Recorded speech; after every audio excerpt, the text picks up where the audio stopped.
Peak Design Outdoor Backpack 25 litrů. To je menší bráška 45, ten menší z těch dvou batohů, které v nové Outdoor Line najdete. A z našeho pohledu, z mého pohledu, je to úplně parádní daypack na všechny outdoorové aktivity, jaký si dokážete vymyslet. To spektrum je široký a je úplně jedno, jestli sebou nesete nebo nenesete foto a videotechniku. Tenhle batoh je krásně zpracovaný, je lehký, perfektně se nosí a hlavně se do něj skvěle balí. Tak se na něj pojďte podívat. To první, na co se podíváme, je materiál, z kterého je batoh vyrobený. Peak Design tady sáhnul po osvědčeném materiálu TerraShell, který používá třeba na svých ultralight packing cubes. Takže celé tělo tohohle batohu je vyrobeno z tohohle lehoučkého, ale velmi pevného materiálu, který je ošetřený voděodpudivou DV úpravou a zároveň má i polyuretanovou vrstvu zevnitř, zátěr, takže je velice dobře odolný proti vodě. Přední díl a spodek batohu je navíc zesílený TPU laminací, takže s tímhle batohem opravdu si můžete dovolit dělat ledascos. Ta hlavní komora má zhruba 20 litrů, těch 25 litrů docílíte tím, že trochu zvětšíte ten horní komín. Takže takhle prostě nabaleno do výšky máte 25 litrů. Tím jsem vám rovnou ukázal ten horní vstup. Je uzavíratelný pomocí tohle patentovaného systému, který Peak Design pojmenoval Ultra Cinch. Jednoduché ovládání i v rukavicích, nahoře magnetický roll top, takže velice jednoduché a rychlé a zároveň díky tomu roll topu a dvojímu přehnutí velice dobrá ochrana proti vlhkosti. Ten druhý vstup pak najdeme na zádech.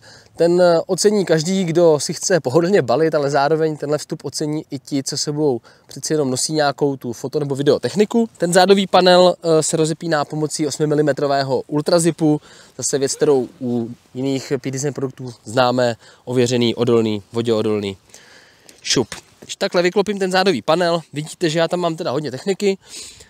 25 Outdoor Backpack je kompatibilní s Camera Cubem až do velikosti s medium, plus ještě nad něj můžete hodit XS-kový cube, takže bez problémů pojme tělo, 3 objektivy, dron a nějaké to vybavení navíc, které se vejde okolo. V tom zádovém panelu z druhé strany pak najdete prostor pro vodní vak a pokud nechcete používat s vodním vakem, můžete sem nacpat laptop, tablet.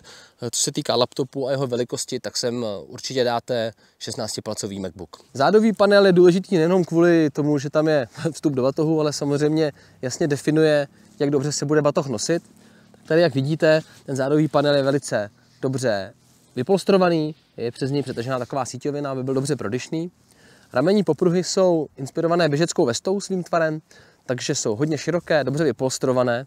Mají dvojitý prsák, aby se dali ty popruhy stáhnout tak, jak vy potřebujete. Můžete si nastavit tu výšku, to umístění těch popruhů.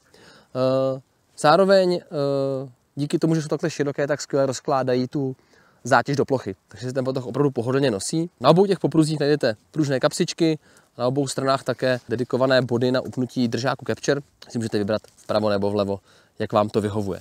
Vidíte, že u 25 na první pohled chybí bederák a ten není v ceně, ale můžete si ho dokoupit, nebo pokud už máte doma Outdoor 45, tak můžete z ní sundat bederák a použít ho tady, je to kompatibilní. Osobně si myslím, že u toho daypacku ten bederák není tak zásadní, ale pokud se člověk s tímhle batohem chce věnovat nějakým aktivnějším horským akcím, bude tam nosit třeba i nějaké klasické vybavení nebo nějaké těžší vybavení, půjde na ski alpy, nějaký ski touring, tak ten bederák určitě krásně to stabilizuje, ten batoh na zádech a je to výrazně pohodlnější. Co se týká kapes, tak jsme určitě ještě neskončili. Po obou stranách najdete 2 hluboké flex pockets, kam se pohodlně vejde láhev s vodou, nebo třeba i stativ. A samozřejmě pod tím Ultra Cinch otevíráním tady najdete hlubokou klokání pružnou kapsu, kam zase můžete nacpat téměř cokoliv. Já tady mám momentálně pláštěnku, která se dá k tomu batohu koupit zvlášť. A je to vhodný doplněk, pokud očekáváte, že se opravdu budete pohybovat třeba celý den v dešti. Ten batoh snese hodně, ale samozřejmě nemá podlepené švy, není plně nepromokavý, takže kombinace s pláštěnkou je určitě dobrá. Poslední 2 kapsy, které na batohu najdeme, jsou v tom předním panelu po stranách pod ultrazipy. V jedné z nich najdeme i pružnou klíčenku, takže příjemný doplněk. Ale ještě pořád s těmi úložnými prostory nekončíme, protože tenhle batoh toho prostě umí trošku víc, než je u ostatních batohů zvykem.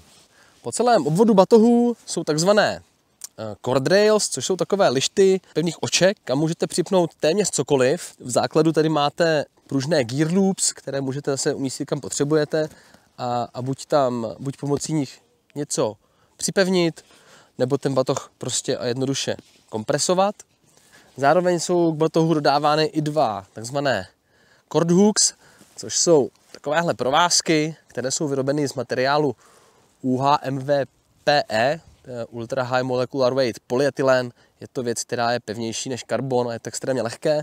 A zase to můžete nacvakat všude tam, kde najdete tu očkovou lištu, vytvořit si tak další způsob, jak batoh buď zkompresovat, anebo třeba tam připnout karimatku, trekové hůlky, v podstatě cokoliv, co vás napadne. Celý Outdoor Backpack 25 váží lehce přes 1 kg, což je na batoh, který je kompatibilní s fototechnikou, velice příjemně nízká hodnota. Je to odolný a hodně univerzální batoh, můžete do něj zbalit téměř cokoliv, zároveň zvenku můžete připnout téměř cokoliv, takže se hodí na jakoukoliv outdoorovou aktivitu. A v neposlední řadě je moc hezký, řekl bych netradiční, je dostupný v barvě Cloud, jakou vidíte, pak v takové švestkové, to je barva Eclipse, a pak klasicky v černé.